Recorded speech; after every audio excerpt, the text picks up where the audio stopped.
That night, Yunji is visited by a man asking about the second phone. He tells her to bring the phone to him or there will be consequences.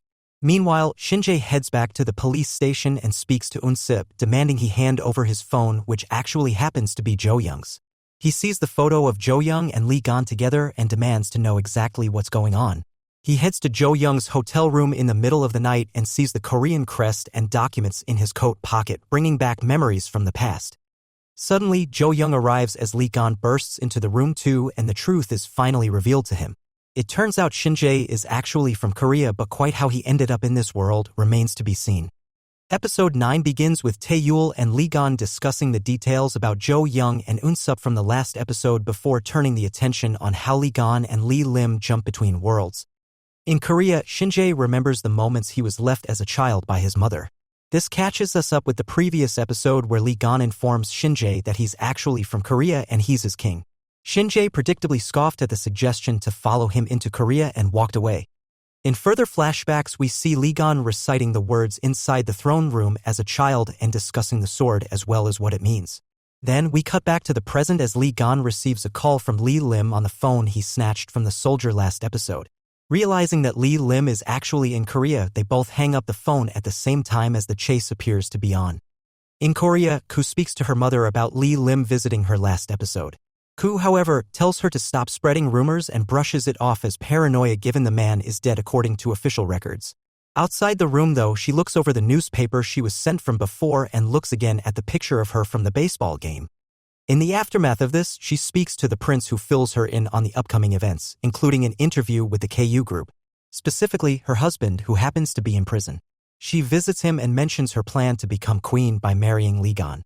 She then tasks her ex-husband with finding the traitors from all those years ago and walks away. Meanwhile, Tae-yul presents the information about Lee Sang-do to Lee Gan and asks the king if he's seen him. It turns out Sang-do is in Korea, prompting Lee Gan to decide to return to his world. Reassuring Tae-yul he'll be back soon, he heads off to guard the gateway between worlds. Meanwhile, Jo Young and Unsup prepare for what comes next and they switch roles, with Unsup reluctant to cut his hair. Not long after, Lee Gan returns to Korea with Lee Lim's captive soldier from the previous episode, demanding he be locked up. As he's taken away, Unsup starts to settle into his role. Meanwhile, Lee Gan tries to hack into Jo Young's laptop to check the security levels. However, Koo arrives and discusses the year-end report, putting an end to his laptop hacking. As they sit and discuss the report, tensions get high as Koo and Lee Gan discuss marriage briefly. Afterward, hilarity ensues as Unsup starts playing around with the skincare mask we've seen Koo wearing previously. Incredibly, he then manages to hack into Jo Young's laptop on the first try. Within the laptop happens to be a group of surveillance videos saved from different dates. After seeing a whole slew of them depicting Tae-yul, one of these happens to have a young Shinjae with his yo-yo, and as he looks up at the camera, Lee Gan feels the familiar burst of pain in his shoulder. Back in Korea, Jo Young is in a tough state trying to adjust to life outside the palace and the king's service. Having given 21 days vacation notice to the police station, he drowns his sorrow in alcohol. Lee Lim also learns that Tae-yul is the one who arrested Yunji and decides that she needs to be taken care of. He also decides to jump through the portal again, but Lee Gan is wise to what's going on, realizing that if time stops again, Lee Lim will have jumped through to Korea. Lo and behold, on New Year 2020, Lee Lim jumps through the portal and as snow begins to fall, Lee Gan arrives in the town square riding Maximus and finds himself face to face with his enemy. As they stare one another down, Lee Gan realizes that his foe has been manipulating time and his goal is to try and gain eternal life, which is where the episode ends. Episode 10 begins in Korea as Shinjae talks to a therapist about his situation. As he does, we cut back to see Tae-yul and Shinjae together eating at a food stall and talking about Korea. She discusses Sang-do still being alive and the doppelgangers. As they continue to eat, she eventually asks him for help, but he walks away, refusing to entertain the notion of there being a second world. Instead, Tae-yul walks to the portal and greets Lee Gan as he heads back through from the other side. As he does, she sees the balloon fly away and throws her arms around him, embracing Lee Gan tightly. In Korea, Lee Gan returns in time for the Lunar New Year celebrations, quizzing the staff over what day it is and wishes everyone a happy new year. With a year left of Koo's term, she works hard to try and win over Lee Gan by asking Oknam how she can woo him. She remains tight-lipped though, and not long after, Unsup receives a call and it brings him to the police station with the king. It's here they're shown information about Luna before turning their attention to Ji Hwan, the man Lee Gan captured and threw in the palace dungeon last episode. Only it turns out he took his own life and is registered as dead. That means the man Lee Gon captured is his counterpart from Korea. After finding this out and watching the lanterns starting to fall, Lee Gon races off to the portal as everything freezes around him. Inquiring with the guards, he finds out that Lee Lim hasn't passed through the portal either way, meaning he must be using a different location to jump worlds. At a guess, it seems like he's using the bookstore, but for now, that remains a mystery. Realizing he's missing a crucial part of this puzzle, Lee Gon calls the guards back to the palace before racing into town, where Lee Gon comes face to face with the traitor Lee Lim. Before seeing their showdown, we cut back in time and see more of their conversation on the phone, with Lee Lim challenging him to meet. This catches us up to the present as Lee Lim's followers hold several bystanders up at knife point. Lee Gon tells his men to hold their fire, but Lee Lim's men don't do the same. During this, Unsub spots the bullet and sacrifices himself to prevent the king from being shot, taking the bullet himself. As Lee Gon controls this situation and calls the guards to care for the injured, Lee Gon tries to awaken Unsub. In the aftermath of the shootout, Lee Lim starts to trend on social media, and it brings Ku into thinking the rumors of him being alive are true. Back at the palace, Ku phones through and speaks to Lee Gon about the possibility of Lee Lim still being alive. Realizing this could be made out to be a political scandal, Lee Gon instead decides to spin the story that this was simply Lee Lim's followers conducting an act of terrorism. Given the state of panic gripping the kingdom, Lee Gon tells Secretary Mo to call a press conference to quell any concerns. In Korea, Jo Young and Tae Yul visit Yeon Ji in prison and ask who gave her the phone. She acts shifty though and refuses to meet their gaze. It's enough for the duo to realize they may be onto something. Later that evening, Shin Jae and Tae Yul sit together and discuss Korea, including all the differences there compared to here. As they keep talking, Shin Jae opens up and we learn more about him, including his intuition that he knew Lee Gon's name before he told them, meaning he's starting to understand where he's really from. In the aftermath of this, Tae Yul heads back to the hotel room and greets Jo Young with food. As they discuss Lee Lim and traveling back and forth between worlds, Jo Young asks whether she'll be able to handle the worlds being separated forever and Lee Gon moving on and marrying the queen just like tradition expects. It's something she hadn't thought about before, and the revelation certainly gets her thinking. Back in Korea, a bloodstained Lee Lim arrives in the palace and confronts the prince. He promises to choke his nephew and take Mampa Siljok for himself, but before he goes, he kills the prince and leaves him in a heap on the ground. Secretary Mo returns to the king's chambers and breaks the bad news to him about the prince. While the funeral takes place, we're graced with a hard cut to Korea as we see Lee Gon greeting Tae Yul one more time with a bouquet of flowers and saying his goodbyes. As he walks away from her after their fated kiss, Tae Yul is left with the flowers and falls to the ground, sobbing uncontrollably, which is where the episode ends. Episode 11 begins in Korea with the police chasing after Luna. After a truck hits her car, Luna is also struck as she's brought before Lee Lim with an intriguing offer. She refuses to work with him though until he shows her Tae Yul's ID card and pictures of her doppelganger happy with her parents. He promises to give her a new life and tells her fortune has come knocking at her door, which is persuasive enough to have her jump on board. At the same time, Prince Byong's funeral goes ahead and Lee Gon pays his respects along with everyone else. In the aftermath of this, Ku receives another package, and this time she gets a series of photographs featuring Lee Lim in every shot, confirming that he's alive. Lee Gon and Okanam continue to struggle with the ramifications of Prince Byong's death. As we cut across to Tae Yul, we see her reminiscing about Lee Gon's kiss and telling her he loves her very much. In the aftermath of this, Tae Yul decides to team up with Shin Jae and look further into the murder case she's been dealing with. As they begin to piece together the clues, Shin Jae asks who Lee Lim is. Lee Gon meanwhile speaks to Sung Hyun at the palace and tells him he's not to step foot inside again. The next in line to the throne will be Seiji, and after dropping this bombshell, he speaks to the coroner and finds the ring on Prince Byong's finger. As he throws the ring in the air, time stops again and he realizes Lee Lim has switched worlds. When time unfreezes, Lee Gon finds out from Secretary Mo that Ku has pulled the trigger and released incriminating details to the press.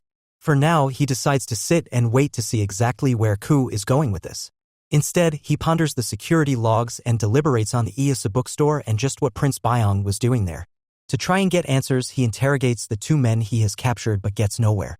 As vengeance starts to consume him, he announces publicly that he's going to behead Ji Hwan to show he means business. Back in Korea, Shin Jae fights a strange man in the alleyway and as they duel it out, manages to note down the registration plate just before they get away. At the same time, Tae Yul finds Ku's doppelganger and finds out her name is Ku-une. Unbeknownst to her, Luna happens to be watching from afar, and this may explain the time jump earlier in the episode.